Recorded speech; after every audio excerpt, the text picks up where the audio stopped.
plexuses. A plexus is a network. So you look at the nervous system where you see nerves coming together and interweaving. That's where you have a plexus. See a plexus in the cervical area. It's a little different because everything in that plexus is going to areas in the neck. So that is kind of a series of loops right in the cervical region. Brachial plexus is going out down the arm. The lumbar and sacral plexus, they're headed down the front of the leg, they're headed down the back of the leg. So where do you have a plexus? It's where you've got a lot of movement. Cervical region, brachial, arm region, leg region. When you have a lot of movement, you want to have protection of the pathways that are coming to and from distal targets. If you had everything exit one level and go to its target organ at each level without intertwining and sending information via different pathways, you cut one pathway, you totally wiped out innervation for everything distal. If you have some of the information crossing over and going with another nerve, and then maybe crossing up here and going with that nerve, so you've got multiple pathways to that target region. You only have to come back together when you're at the target region or close to the target region. So up here where it's highly movable, you have pathways that are separated from each other. If you get one damaged, you might have two or three still intact. You have to damage a huge amount of nervous tissue to wipe out all the function in a distal area. So cervical region, you have multiple pathways to a target organ. Brachial, same thing. You want to keep those hands working, so multiple pathways down to your hand. You want to keep your lower extremities working, so you have one pathway that will form a plexus that heads down the front of the leg, another pathway that will form a plexus that will go down the back of the leg. Again, divergent control to a common area, distal area. In the area of your thoracic region, the nerves don't need a plexus. The ones that exit in the thoracic region have the ribs for protection. They just simply go underneath the ribs and around to the front of the body. So there's not a lot of movement in the thoracic region anyway. That thoracic cage doesn't distort a lot. And the nerves have a bone to protect them. That's the way you tell the top of the rib from the bottom of the rib. You look for that indentation where the nerves and the blood vessels were, and that edge is sharper because the blood vessels were there and the bone formed around them. So you see that indentation on the nerves. So no need for a plexus. Here, we've got the ribs for protection. You lose protection as soon as you exit the vertebral canal. All these neurons, some of them are exiting from the head.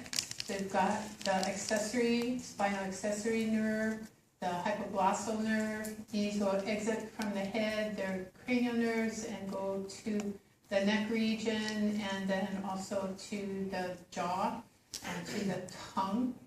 So we've got cervical plexus. Those cranial nerves will intertwine in the cervical plexus.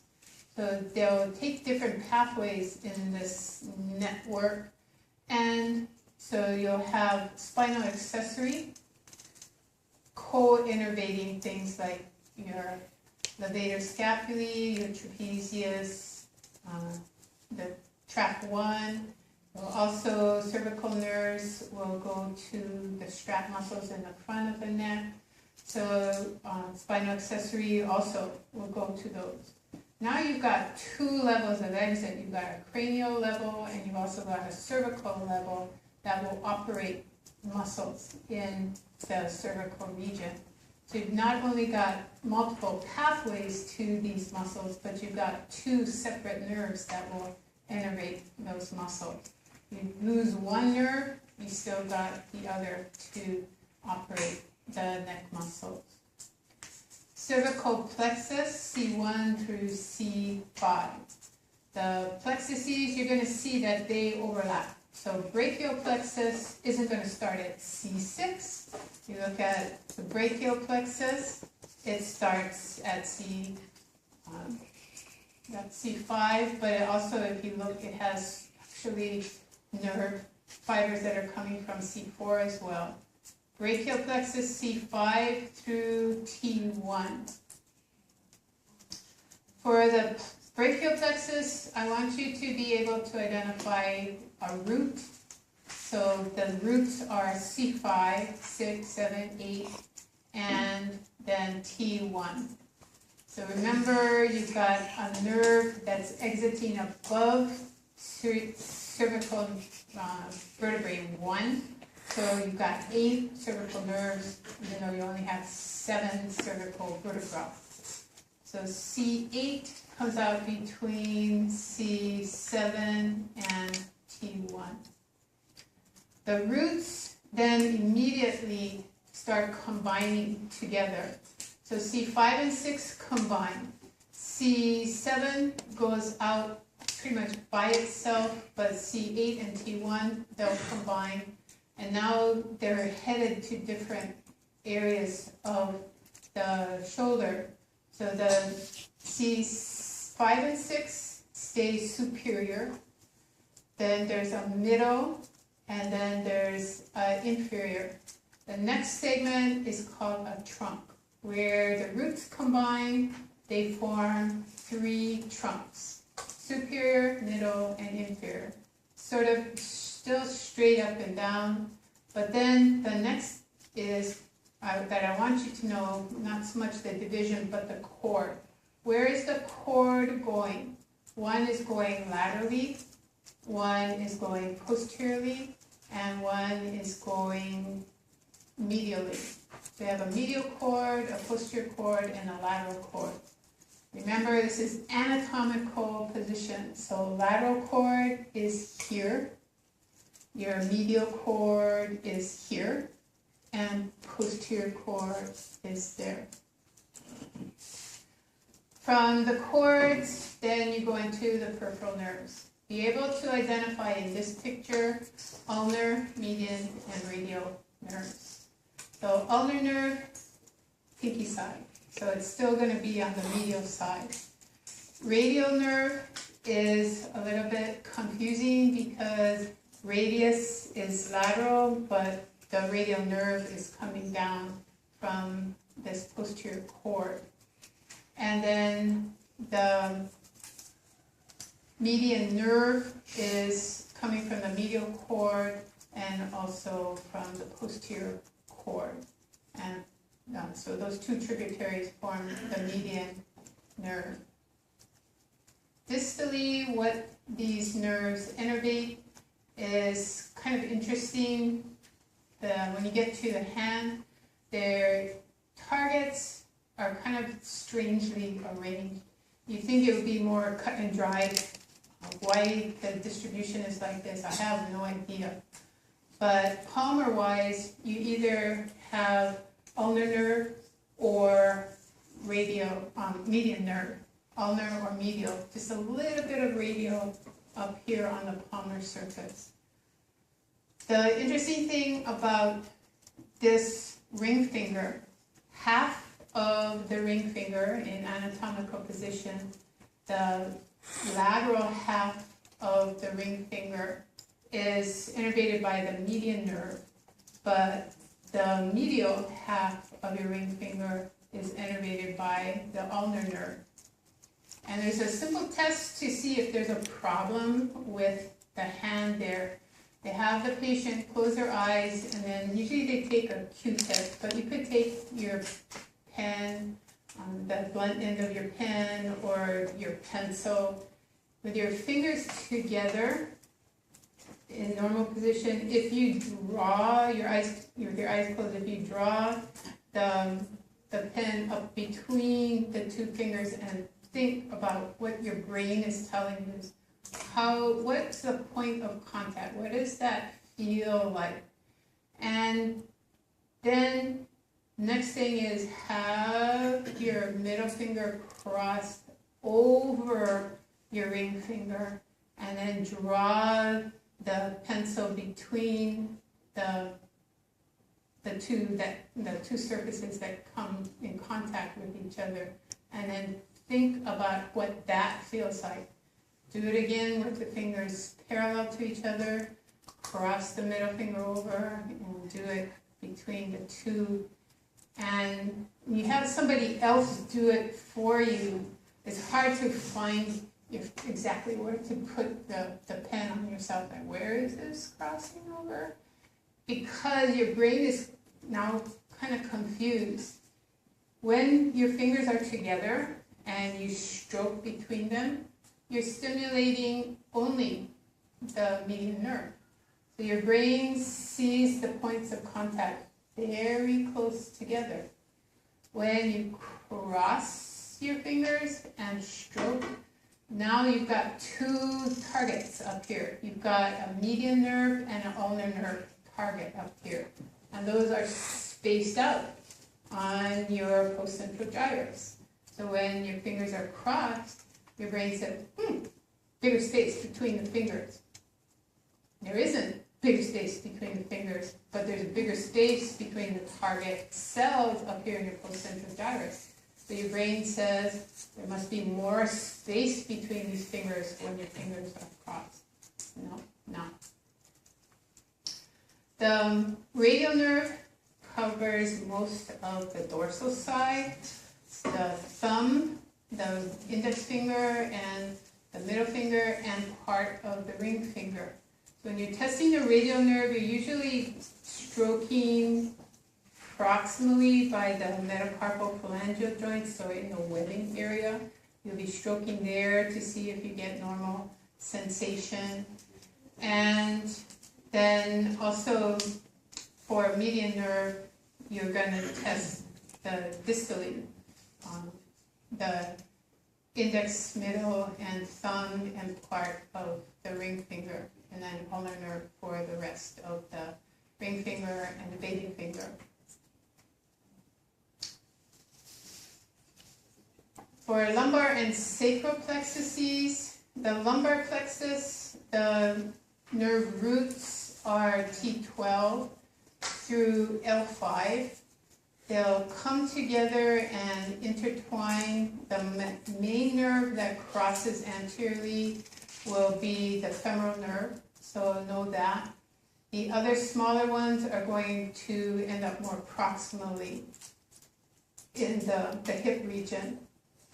Majority of the information to your lower extremity is coming from the sciatic nerve, from the sacral plexus. So L5 and some from L4, and then S1 through S5. Those will come together, and the majority of the sacral plexus is going to end at S4. And this large nerve is going to come out right under your piriformis and then head down the back of your leg. The sciatic nerve, you look at where it ends up. It's going to go down to the back of your knee and then branch. So you got a tibial nerve there. It's going to branch to form a fibular nerve, and then the anterior and posterior tibial nerves, sural nerves, etc. Where those end up, you got your tibial nerve going to the bottom of your foot and a little bit in the back of your heel. And then you've got other tributaries, your fibular nerve to the top of your foot, saphenous nerve to the medial side of your leg. All of these are going to come together, and the afferent, the sensory, is going to be layered from probably the tibial to the fibular, tibial and fibular, and then saphenous on top of those. And as you get more proximally, you're going to have things from your thigh layered on top of those nerves. And then when you get up here, you're going to have sensory information from your hip layered on those, and that's going to enter into your spinal cord dorsally, or to the spinal canal dorsally, and then head up to the spinal cord. Motor information is all exiting up at L1, L2, headed down the nerves and going to the lower extremity. Where the nerve roots are coming out to the lumbar and the sacral plexus. If you get problems in the low back region, you get stenosis, and that impinges on the sensory nerves or the motor nerves, you're going to have symptoms that are quite a distance away from your low back. So you compress the nerve here with stenosis or some instability in your low back. Where are you going to see symptoms? If you get a lot of compression that really crunches that nerve, you're going to see no symptoms particularly from the proximal region of the body, but you're going to see symptoms in the foot. A lot of times we get people into the aquatherapy program, their initial complaint was, I have pain in my foot. And so the PTs would examine them, and nothing wrong with your foot. They didn't mention that to the patient. There's nothing wrong with your foot. So they then do proximal exams, say, think you got a low back problem? Maybe they say that, maybe they don't. They prescribe low back exercises. They come out, they're doing all these low back exercises, and the PT saying, yeah, you're getting better, you're getting better. And what does the patient see? My foot pain now becomes ankle pain, and my ankle pain then becomes thigh pain, and my thigh pain becomes low back pain. If you are an uninformed patient, by the time you get your foot pain becoming thigh pain, you're probably going to think this is an idiot PT and walk right out the door. And that's what happened to a lot of the patients. They left PT. When you find them, you ask them, why'd you leave? You're getting better. And, well, because I came in with foot pain, and then I had thigh pain. And some of them got all the way to where they had back pain, and that's almost when it's all better. But nobody told them that they were almost better, that their muscles were now strong enough, and pretty soon that low back pain will disappear. So they left the program, and now they've got foot pain again. They think, well, I'm back to where I started with. That's better than where when I left. No, now they're back to where everything is getting compressed again. So if you're going to be a PT, please explain the nervous system to your patients. If you're a doctor, please explain this to your patients. If you are a physical trainer, explain it to the guys who get low back crunches on the football field or wherever. When the pain is in their foot, they have the worst compression proximally possible. Maybe it is a foot problem. Treat the foot problem, everything's fine. If it's not a foot problem and it's a low back problem, explain to them that the symptoms will progress. They will move proximally. They will move closer to where the problem is, and when you get them in your low back, woohoo, you're almost better. And you should be cheering and clapping, yay, you're almost better. And if they understand that, they will go through the program, and they will get better, and they will be discharged, and they'll also do their exercises when they go home, and not forget to do them because they know the pain's going to go from their back to their hip, to their leg, to their foot, and everything will start all over again. Okay.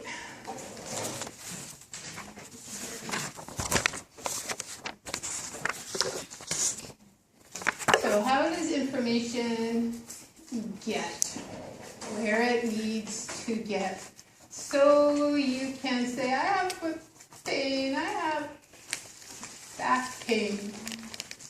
Sensory information from your foot, from your leg, from your thigh, that's all layered in this dorsal column pathway. So from your foot, that's the closest to your sulcus. And then the trunk and the thigh and the arm, sorry, the trunk and the arm will be most lateral. When you look at the cord, let me see if I can get that really quick.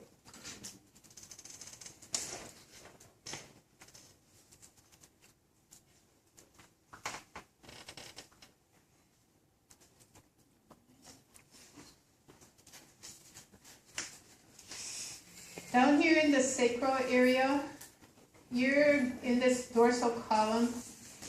You don't have two fasciculi. You have one on each side. Why? Because you have foot and leg and hip. You don't have arms and trunk yet. You get up to the thoracic region, the upper thoracic region where the section is taken here. Then you see this second column appearing. So lower down, you have two tracts on either side. And the medial tract is called the fasciculus gracilis. It's narrow and slender, and they described it as being graceful. That's what gracilis means, graceful.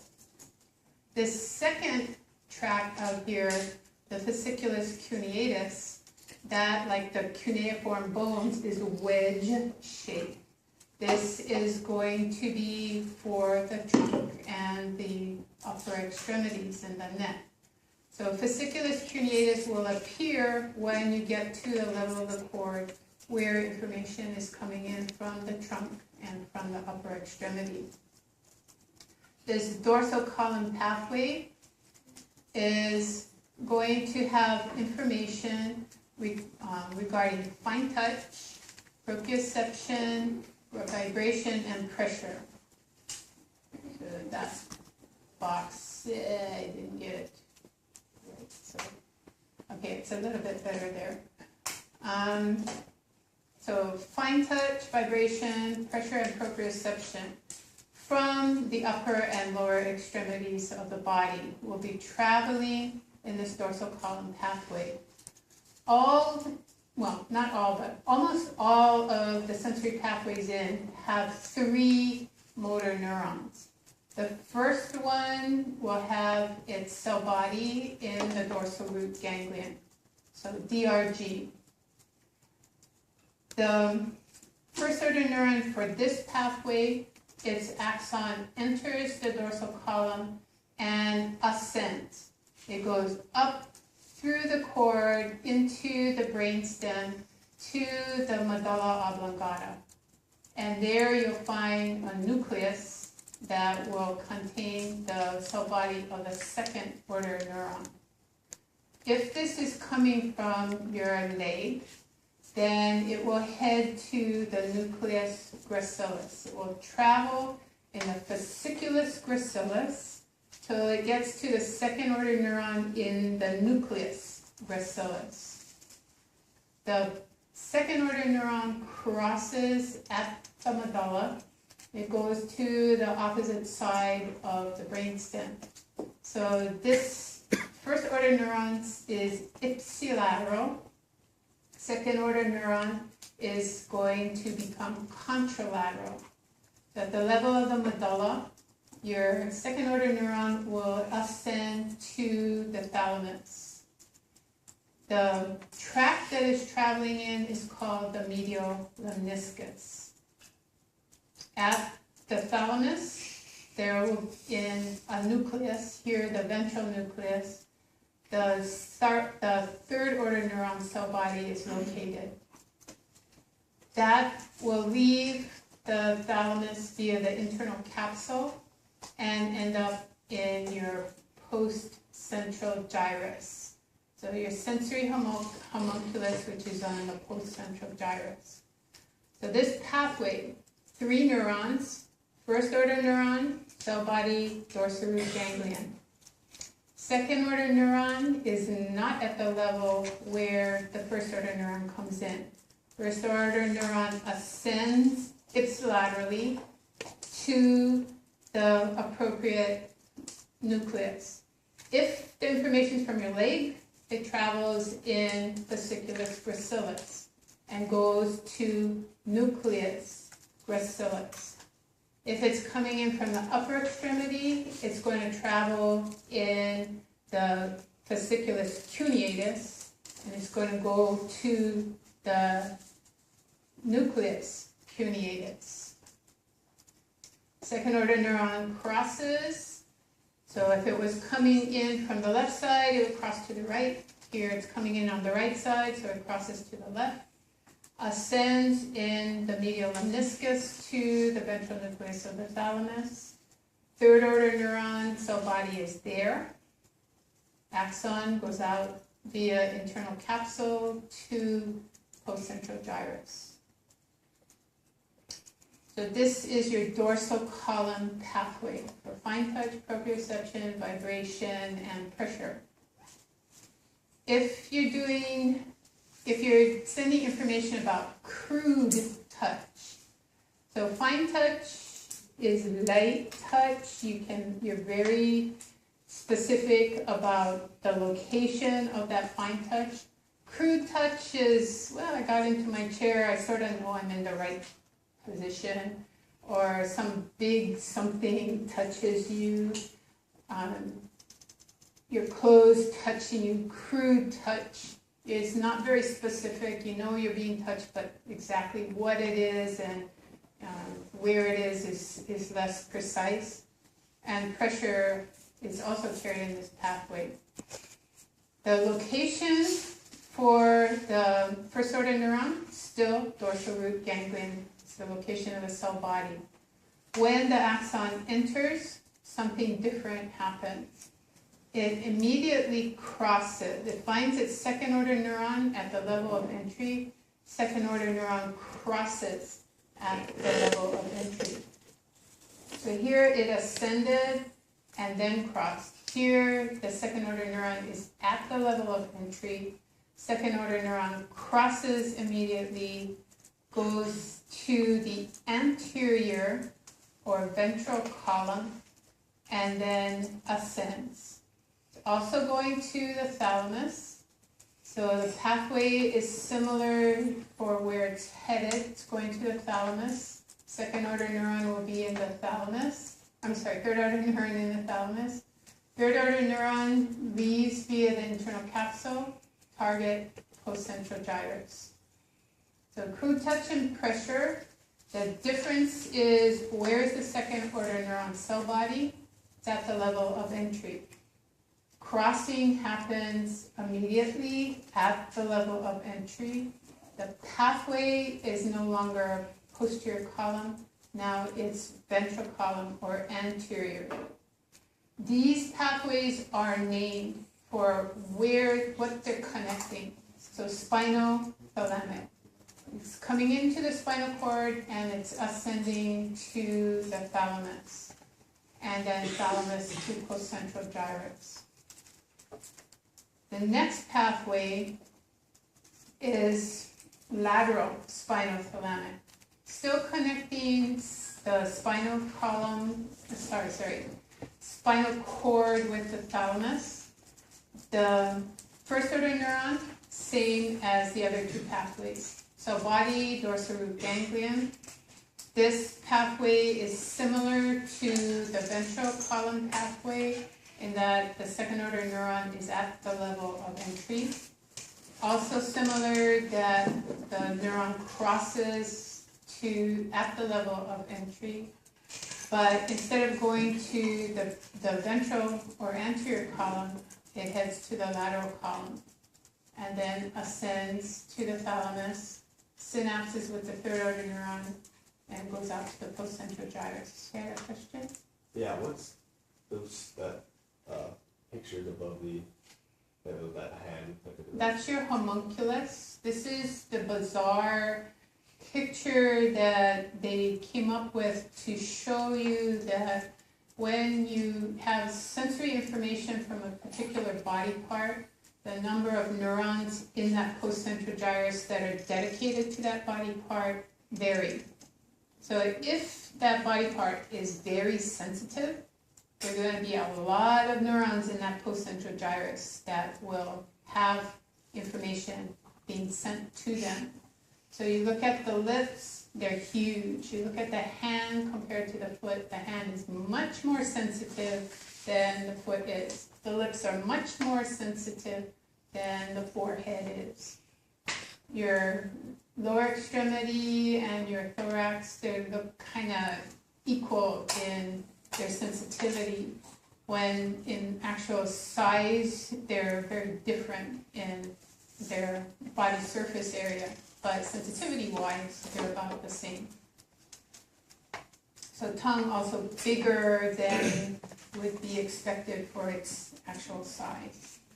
So that's what this is telling you, and there'll be a similar one for the motor. So again, the more neurons, cell bodies up here in the precentral gyrus dedicated to a body part, the bigger the picture will be there.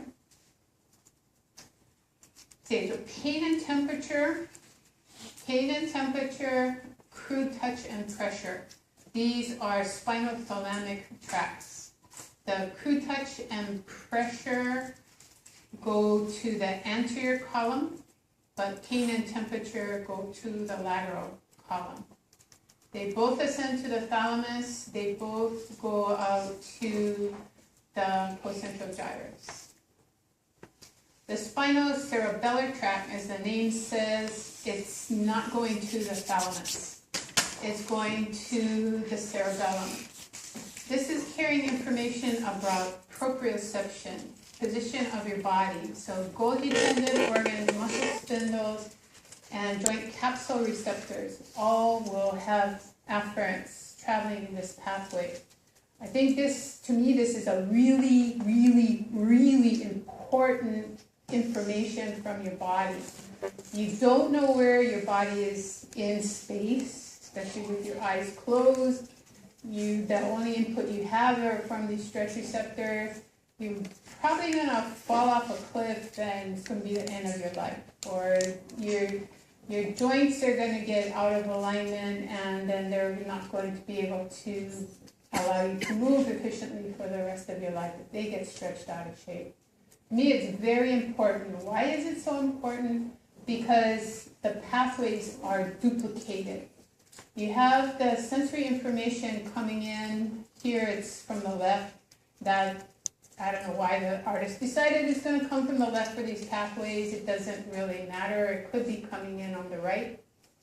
Cell bodies still in the dorsal root ganglion, so similar. All the pathways are similar in that way. But at the level of entry, 2 second-order neurons. One that's going to stay ipsilateral and ascend to the ipsilateral cerebellum. The other is going to cross. And cross to the opposite side, ascend till it gets to the pons, and then cross back. So way up there, already protected by your skull. Then it crosses back. All the way up there in all these movable parts, you got right and left information traveling about the left side of your body. Same thing from the right, you'll have information, your proprioceptors, muscle spindles, etc. from the right body traveling 2 parallel pathways.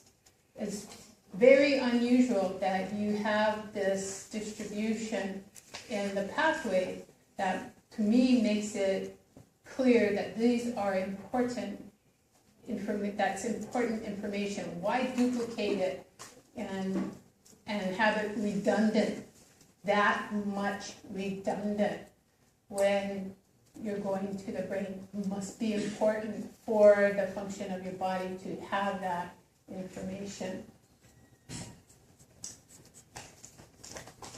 The motor pathways, so we had first order, second order, third order neurons going in. So 3 levels of connection going in. Coming out, it's 2 neurons. So they call them upper and lower motor neurons. Upper motor neurons are coming from the precentral gyrus. They're going to descend.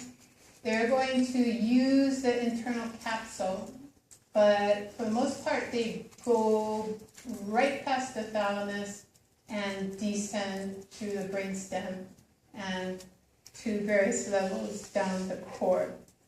We've got one pathway that's going to cross really high. It's headed for structures that are in the neck and also in the head. And this is called the cortico-bulbar tract.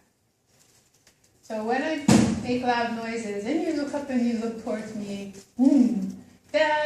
all of that is cortico-bulbar tract. So the information is mostly right side coordinating or right side responsive. There are some levels of crossing, but a lot of times when you damage the cortico-bulbar tract, you have a stroke on the right side, you see right face drooping. But right face drooping, left arm spasm, left leg spasm. So below the medulla, this upper motor neuron that is part of your cortical spinal tract, it's crossing, controlling the opposite side of your body below medulla. And so upper and lower extremities below that. So we've got two pathways out. Cortico-bulbar for head and neck region. Cortico-spinal. So these neurons, these lower motor neurons, they're exiting at the brainstem. These continue down through the foramen magnum, down into the spinal cord. So cortico-spinal tract. These are making up your somatic motor pathways. Autonomic pathways, which we'll come back to next semester, these have some input from higher centers, but primarily it's the hypothalamus that drives this autonomic nervous system. So if things exit in the head, then you'll have cranial division. If it exits at the spinal cord, you're going to have thoracolumbar and sacral divisions. These are going to go to organs, blood vessels, to heart, to lungs, to urinary system, to digestive system. So some type of glandular tissue, smooth muscle tissue, heart, even adipose. You mobilize adipose with your autonomic nervous system. So autonomic ganglia, those ganglia are what we saw next to the spinal cord in the sympathetic chain. So these sympathetic chain of ganglia, autonomic ganglia, and then in the cranial nerves that are part of parasympathetic, they will have their own ganglia somewhere located, usually very close to their target organ. Okay, that's all we have time for today. So Wednesday we'll pick up with